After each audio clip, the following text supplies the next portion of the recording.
I'm actually freezing. I don't know what I was thinking. Well, hello beautiful book dragons. Welcome back to my channel. I'm Aline and today we're reviewing my 2021 favorite books. Not that came out, but that I read that year. The first book that I want to talk about is actually not this one. I don't have the second book from the Southern Reach trilogy by Jeff Vandermeer because I have that on my Kindle, but I kind of wanted to have a book to hold, you know.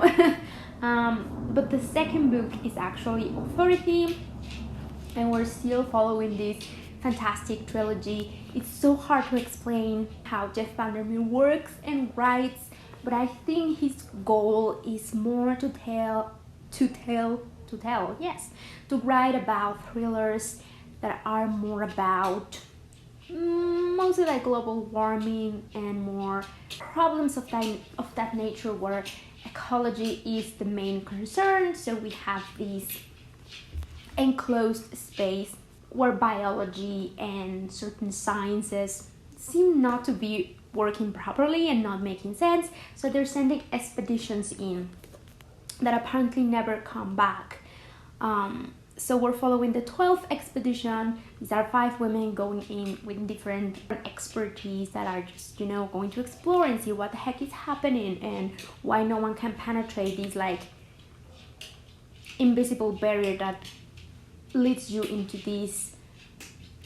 what seems like a completely different world that operates by completely different science laws. So it is quite an exciting read. You definitely need to draw your own conclusions. It's not going to give you everything, so if you're into that kind of books, I think you will really enjoy it. Jeff Vandermeer's way of writing is a little bit descriptive, enough to give you an idea of what's happening, but not enough to take out all of the elements that really make a thriller such a good book. This is definitely one of those books that will leave you thinking about these for a while, so I would totally recommend that. Next thing is Fate of the Cheerleading. This is the 3rd book of the Queen of the Cheerleading, finally finishing this trilogy. We are in a fantasy world that I enjoyed a ton, especially this book really wrapped things up nicely. I feel like it's not going to be the ending for everyone, but it definitely was for me.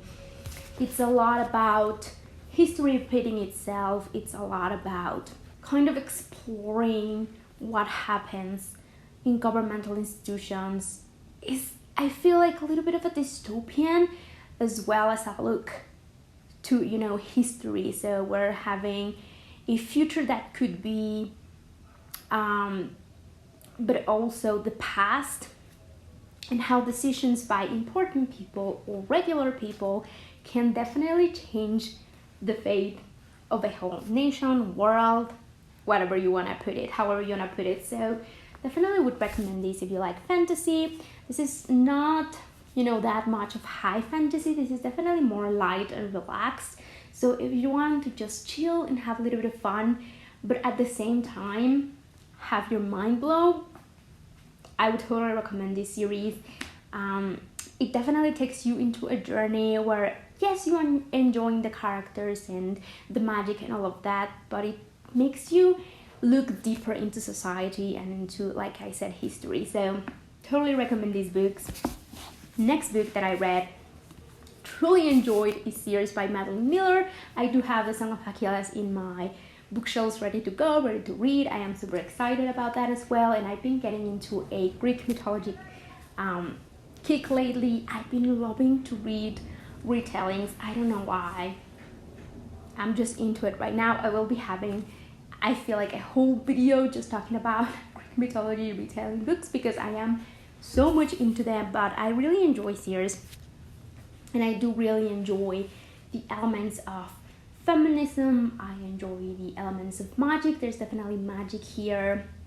The retelling, I think, is fantastic. You really the author is really humanizing Sears, and yes, she's a goddess, and yes, she has powers and there's magic, but also there's a lot of talk about her feelings, about everything that she kind of goes through, and she definitely adds a little bit of a human element into this goddess and into other goddesses as well, I'm gonna say. So I highly recommend this if you enjoy books like The Silence of the Girls by Pat Barker or A Thousand Ships. I think you will definitely enjoy this read as well.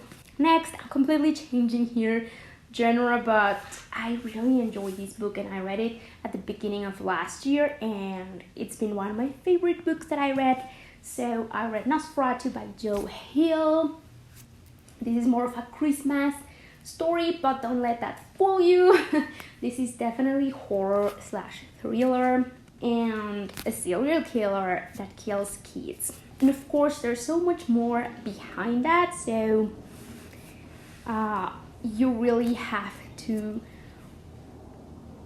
read this to understand more about it without spoiling it. We are following a serial killer with a certain ability. He is driving this car with these plates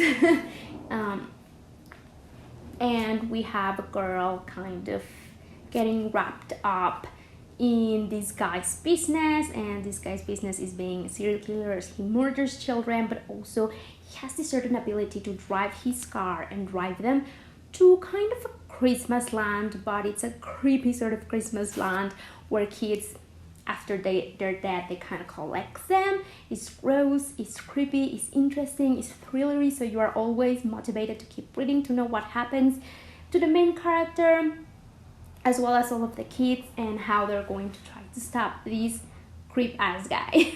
Totally recommend this if you're looking for something with those kind of vibes. Last but not least, and something that I'm not even in the middle of, the Dark Tower series, and I did read last year the second and third book of this series. So we have The Throne of the Tree and The Wastelands. These are such unique fantasy books because yes, they are fantasy, but they are mixed with so many other genres that is kind of crazy. The first one, The Gunslinger, you need to push through that. It's not my favorite because I don't really like Western fantasy, I believe. I don't completely love and enjoy that. Also, we don't know much about the character. We don't know much about his intentions. We are just kind of dropped into this world without knowing what the heck, which is very important for the next books because we start unraveling a little bit more about the books. Definitely The Throne of the Tree makes you see how Stephen King is going to attempt to build this multiverse. We really see him here with these doors that I'm not gonna spoil it, but with these you really are bringing together a lot of different universes, not only timeline but different places as well, different possibilities, which goes right into the Wasteland.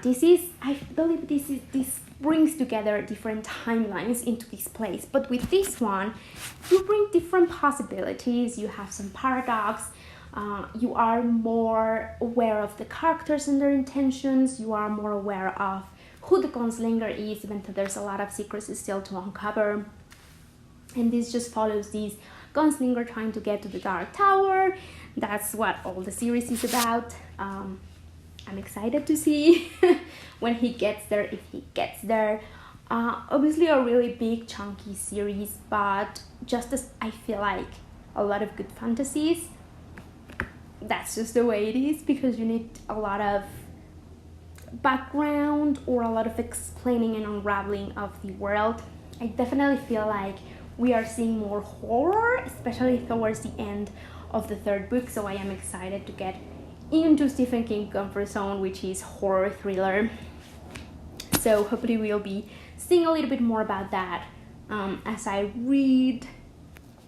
Can you see that? As I read The Dark Tower this year, hopefully finishing and completing it. Those are the favorite books I read in 2022. You have a 2021 favorite books video. Please let me know down below in the comments because I would love to check that out.